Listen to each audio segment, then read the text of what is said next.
So yesterday, Sony San Diego Studio did a live stream over on their Twitch channel talking about Diamond Dynasty for MLB The Show 19. They basically went through the mode and went through all the new things they added, like the XP reward path, team affinity. They talked about collections a little bit. They talked about ratings for live series players. Pretty much everything content-wise you could want to know, they covered. In this video, I'm going to be covering the brand new feature with the XP reward path. With there being no ticket counter in this year's game for MLB The Show 19, there is a kind of blank spot when it comes to your universal profile level. In the game's past, you would have to rank up your universal profile in order to get to a specific level. Then when you got to that level, if you had the right number of tickets, you could buy cards off the ticket counter. Since there's no ticket counter this year, what does the overall level really mean? Well, the new XP reward path feature is going to fill that void. So guys, that's what we're going to talk about in this video. If you would like to keep up with all the MLB The Show 19 news as it comes out, make sure to subscribe to the channel. This is the place to be if you want to stay updated. I'm covering everything as it comes out, so make sure to subscribe. But let's go ahead and get into the XP reward path. I'm going to go ahead and let some clips play from the stream, and then I'm going to break it down. So listen to Nick Livingston talk about the XP reward path, and then we'll go ahead and break it down. So here we go. XP reward path.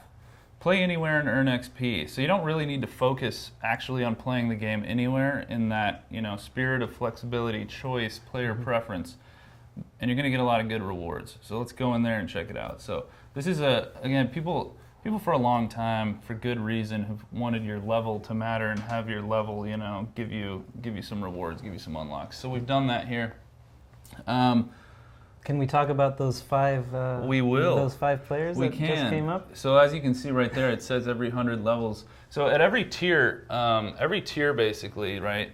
There's still bronze, silver, gold, diamond. Every tier, you're going to have an opportunity to choose a max overall player, and we're going to look at those guys in a second. But along the way, every time you level, you're going to get a reward randomly, kind of like a random reward. Could be really good. Most of the time it's going to be like just a nice little humble reward. Every 5 levels you're going to be guaranteed to get a reward from this reward path here.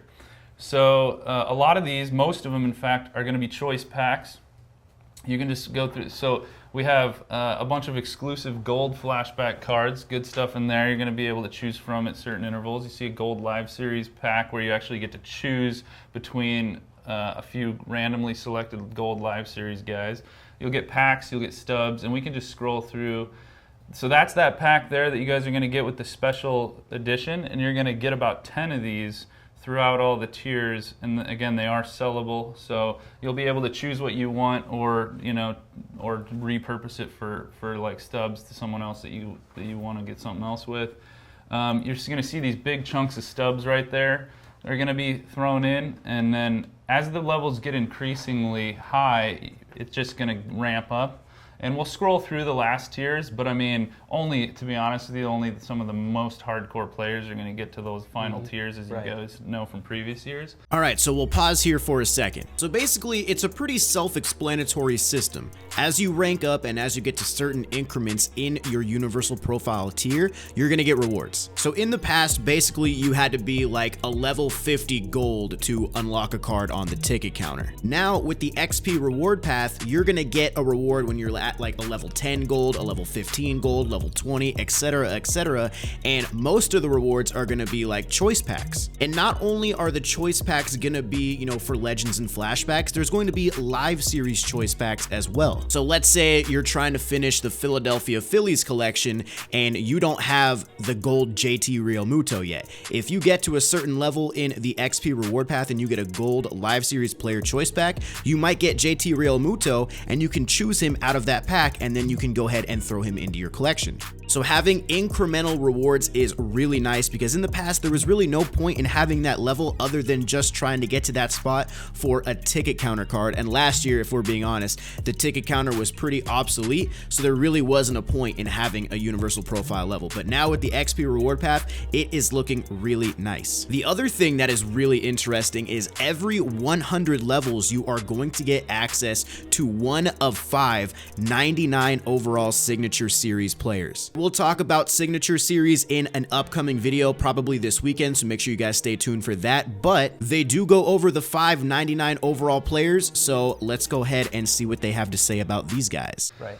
So I think what everybody wants to see probably though is those 5 guys, and those are going to be again at level 1 there every time you tier up. Let's take a look at what you get to choose from in that pack. All right, here we go. Here we go. Here's the 599s. The 599s. Boom. All right. Signature Series Brooks Robinson. Signature Series Brooks Robinson. Let's go into his attributes.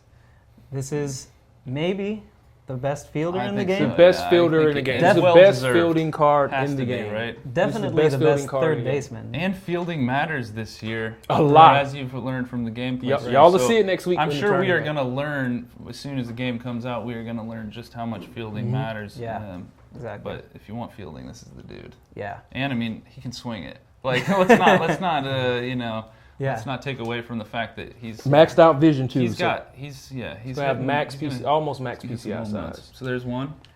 Frank, your boy. Frank. Yo boy, go. Big Frank. Woo! I mean, I think that's the best hitter in this group. Yeah. Yes.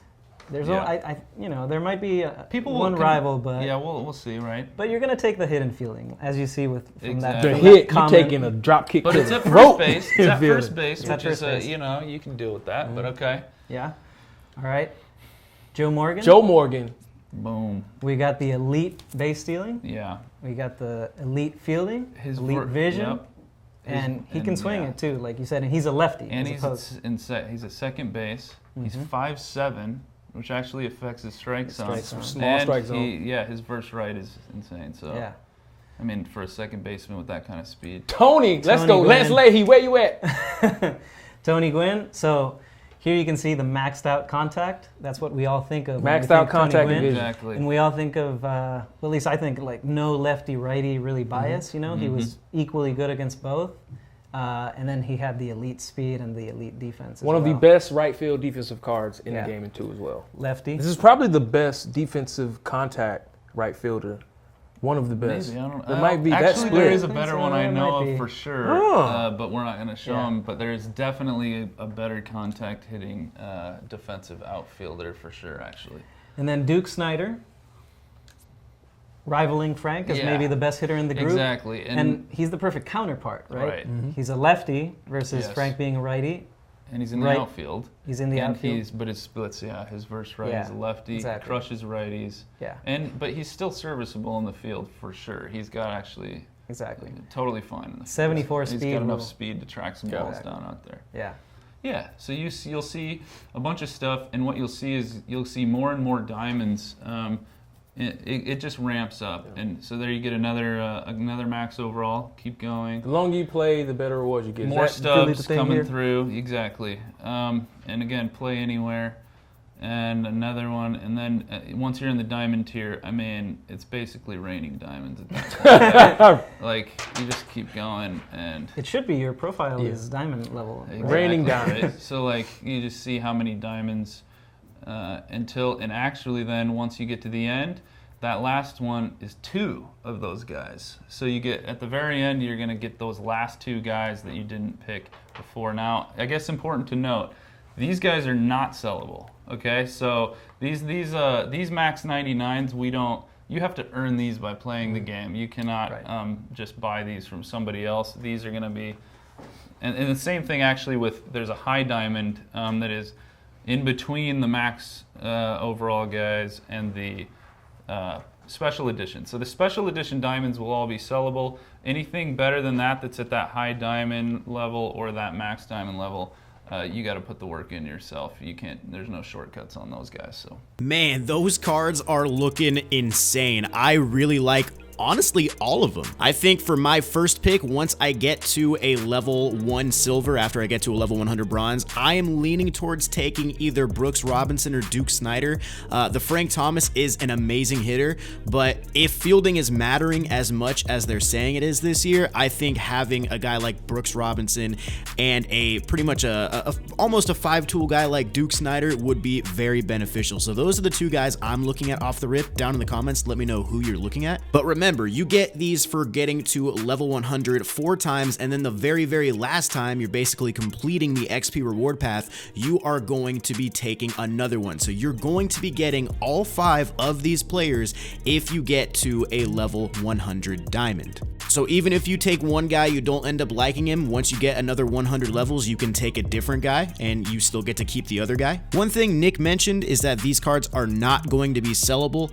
They've made a really big decision to make a lot of cards sellable this year. These ones are going to be kind of specific to just playing the game. Remember, this is all about grinding. The XP reward path is all about how much time you put in the game, but they're not making you do it in a specific way. If you want to get all your XP from playing Battle Royale, you can do that. If you want to do it all for playing the CPU, you can do that as well. It's not like you have to do a certain mission in order to get the XP reward path done. So that is nice. And that's pretty much all there really is to know about the XP reward path. The more you play the game, the more XP you get, and the higher amount of XP you get, the more tiers you get in the path, and you get rewards along the way.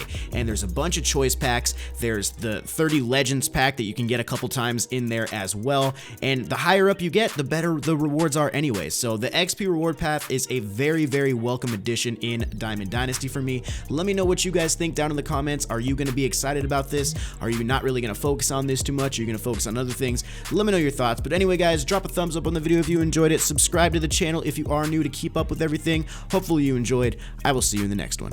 Peace.